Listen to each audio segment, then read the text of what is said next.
indirectly, vouches for the authenticity of the goods or services sold, or guarantees that such goods or services are authentic, shall bear the liability in any action related to the authenticity of such goods or services. मतलब कोई भी direct selling company या उसके साथ में जो भी लोग जुड़े हुए हैं वो ऐसी कोई भी गारंटी नहीं दे सकते हैं या कोई भी ऐसा क्लेम नहीं कर सकते हैं जिसको बाद में वो पूरा ना कर सके।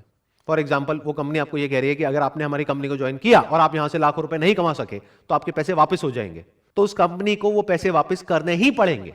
और यहां पर जो दो बहुत इंपॉर्टेंट वर्ड्स हैं वो है एक्सप्लिसिटली और इंप्लिसिटली, मतलब कि या तो डायरेक्टली आपने गारंटी दी है या इनडायरेक्टली दी है, तब भी आप उस गारंटी को पूरी करने के लिए लायबल है। फॉर एग्जाम्पल, अगर कोई कंपनी आपको ये कहती है कि हमारा ये प्रोडक्ट है, ये सर्विस है, इसको आप परचेज करो, इसको परचेज करने के बाद में आपकी जो इनकम है वो 10 गुना बढ़ जाएगी, तो अगर वो 10 गुना नहीं बढ़ती है तो उस कंपनी ने जो भी क्लेम्स करे हैं उस सबको पूरा करने के लिए वो कंपनी लायबल है।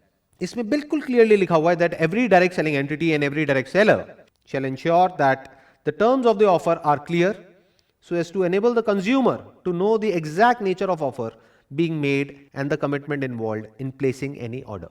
मतलब यूजुअली ऐसी कंपनीज में क्या होता है, ये आपके लिए एक तरीके का एक फनल बना देते हैं, यानी कि जब आप इन कंपनीज को ज्वाइन करते हो तो आपको कहा जाता है कि आपको सिर्फ 500 रुपए देना है या 1000 रुपए देना है। फिर वो 1000 रुपए देने के बाद में आपको पता लगता है कि आपको 5000 और देना है। फिर उसके बाद में आपको पता लगता है कि अब अगर अपने बिजनेस को आपको बढ़ाना है, आपको कमीशन चाहिए, तो आपको 5000 नहीं देना है, अब आपको 30000 देना है। एक तरह का एक ट्रैप बना दिया जाता है जहां पर आप अंदर जाकर के फंसते ही चले जाते हो। तो जो एक्चुअल इन्वेस्टमेंट होती है उस बिजनेस में वो उससे बहुत ज्यादा होती है जितनी की शुरू में दिख रही होती है या दिखाई जाती है। ये करना गलत है इन रूल्स के अकॉर्डिंग। आपको बिल्कुल क्लियर तरीके से उस इंसान को बताना है ज्वाइन करने से पहले, यानी उससे 1 रुपए भी लेने से पहले, कि इस स्टेज पर इतना इतना पैसा लगने वाला है। जैसे बहुत सारी कंपनीज ऐसी होती हैं जहां पर के ज्वाइन करने के बाद में अगर उन कंपनीज को आप कहोगे कि हमको डेटा चाहिए जिस डेटा को हम कॉल कर सके और जिनको ये प्रोडक्ट और सर्विस बेच सके, तो उस डेटा के भी वो कंपनी आपसे पैसे लेगी। यानी वो कंपनी आपको बोलेगी कि एक लीड का आपको 40 रुपए या 50 रुपए देना है, तो अगर आपको 100 लीड चाहिए तो आपको 5000 रुपए देना है एक महीने का। साल का कितना हो गया? 60,000 रुपए।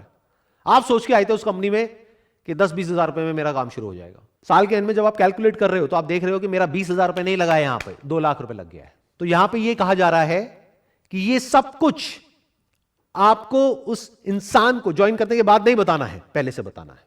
इसमें एक बहुत इंपॉर्टेंट क्लॉज है जिसको बहुत सारी कंपनीज वायलेट कर रही हैं खुलेआम। मतलब कि ऐसे बहुत सारे डायरेक्ट सेलर्स हैं या डायरेक्ट सेलिंग कंपनीज हैं जो बोलती हैं कि हमारी अनकंडीशनल मनी बैक गारंटी है, और बाद में जब आप उस कंपनी के साथ में एग्रीमेंट साइन करते हो तो वहां पर बहुत सारी कंडीशंस होती हैं। तो इसका मतलब क्या हुआ? कहा कि जो मनी बैक गारंटी है वो अनकंडीशनल है, जबकि एक्चुअल में जब एग्रीमेंट की बारी आई तो वहां पर बहुत सारी कंडीशंस है कि पहले आपको ये करना पड़ेगा, फिर ये करना पड़ेगा, फिर ये करना पड़ेगा, फिर ये करना पड़ेगा, तब जाकर के आपके पैसे आपको वापस होंगे। ये गलत है, ऐसा आप नहीं कर सकते हो। इस क्लॉज को ध्यान से समझना, ये बहुत इंपॉर्टेंट है।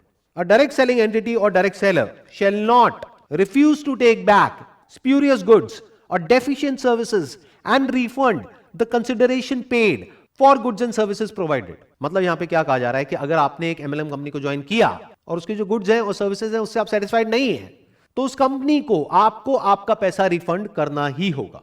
और यही सबसे बड़ा फर्क है एक जेन्युइन डायरेक्ट सेलिंग कंपनी में और एक फेक डायरेक्ट सेलिंग कंपनी में। जिस कंपनी को अपने प्रोडक्ट्स और सर्विसेज पे कॉन्फिडेंस होगा उनकी जो मनी बैक गारंटी है वो अनकंडीशनल होगी। यानी कि वो कंपनी आपको ये नहीं बोलेगी कि आपने हमसे प्रोडक्ट खरीदा, सर्विस खरीदा, अब अगर आपको अपना पैसा वापस चाहिए तो आगे आपको इतने लोगों को और लेकर के आना पड़ेगा, तब आपको आपका पैसा वापस मिलेगा। अगर कोई कंपनी ऐसा बोल रही है तो वो एक स्कैम है। और यही बात जो मैंने अभी बोली है ये आगे एक और क्लॉज में क्लियरली मेंशन्ड है। A direct selling entity and a direct seller shall not induce consumers to make a purchase based upon the representation that they can recover the price by referring prospective customers to the direct sellers for similar purchases.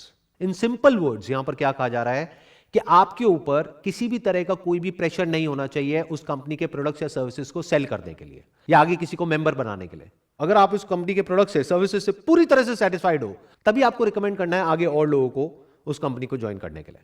अगर ऐसा actual में हो रहा है तो company genuine है, लेकिन अगर ऐसा नहीं हो रहा है तो वो एक स्कैम है। और ये सब तो वो है जो रूल्स में क्लियरली लिखा हुआ है कि ये करना गलत है। इसके अलावा ऐसी बहुत सारी चीजें हैं जो बहुत सारी MLM कंपनीज में होती है जो हो सकता है लीगली सही है लेकिन एथिकली बिल्कुल गलत है। मतलब कि अगर कोई भी डायरेक्ट सेलिंग कंपनी है जिसका एक डायरेक्ट सेलर्स का नेटवर्क है तो स्ट्रक्चर में सारे लोगों को सिर्फ तब बेनिफिट हो सकता है जब जो प्रोडक्ट है वो सर्विस है उसकी अपने आप में इतनी वर्थ है कि अगर एक इंसान वहां से 1 रुपए भी ना कमाए तब भी उसको किसी तरह का कोई रिग्रेट ना हो कि मैंने इस कंपनी को ज्वाइन किया। मतलब कि हो सकता है जो गवर्नमेंट के रूल्स हैं डायरेक्ट सेलिंग इंडस्ट्री के लिए वहां पर ये नहीं लिखा है कि उस कंपनी के जो प्रोडक्ट्स हैं और सर्विसेज हैं उसका प्राइस पॉइंट क्या होना चाहिए, लेकिन ये आपको देखना है उस कंपनी को ज्वाइन करने से पहले। फॉर एग्जांपल, वो कंपनी आपको साबुन का डब्बा बेच रही है 500 रुपए का, जिसके जैसा सेम प्रोडक्ट आपको मार्केट में मिल रहा है 50 रुपए का। तो अगर वहां पर आपको कोई कमीशन ना मिले, कोई इंसेंटिव ना मिले, कोई पैसे की बड़ी बड़ी बातें ना हो, कोई मर्सिडीज की बातें ना हो, BMW की बातें ना हो, तब भी क्या आप वो प्रोडक्ट खरीदोगे? अगर तो जवाब है हां, तो वो कंपनी बहुत बढ़िया है। लेकिन अगर जवाब है ना, तो ये बिजनेस फंडामेंटली फ्लॉड है। क्योंकि ये जो बात अब मैं बोलने वाला हूं, इसको ध्यान से समझिएगा, ये सिर्फ डायरेक्ट सेलिंग बिजनेस पर अप्लाई नहीं होता है, बल्कि किसी भी बिजनेस पे अप्लाई होता है। अगर उस बिजनेस में रिपीट बिजनेस नहीं आ रहा है, वर्ड ऑफ माउथ स्ट्रांग नहीं है, तो बिजनेस आज नहीं तो कल फेल होना ही होना है। Word of mouth, not of the money that a person can earn from that particular company, but word of mouth of the products and services offered by that particular company. Word of mouth इस चीज का नहीं कि उस company से लोग कितना पैसा कमा रहे हैं, बल्कि इस चीज का कि उसके प्रोडक्ट्स और सर्विसेज कितने अच्छे हैं। अगर एक्चुअल में उस कंपनी के प्रोडक्ट्स और सर्विसेज अच्छे हैं, कॉम्पिटिटिवली प्राइस्ड हैं, और अगर आप खुद अपने घर में उन प्रोडक्ट्स को बार बार यूज कर सकते हो, तो ये बिजनेस लॉन्ग टर्म में सक्सेसफुल हो सकता है। लेकिन अगर उस कंपनी के जो प्रोडक्ट्स हैं और सर्विसेज हैं उसमें दम नहीं है, तो बिजनेस ने आज नहीं तो कल फेल होना ही होना है। और यही सबसे बड़ा फर्क है एक जेन्युइन कंपनी में और स्कैम में।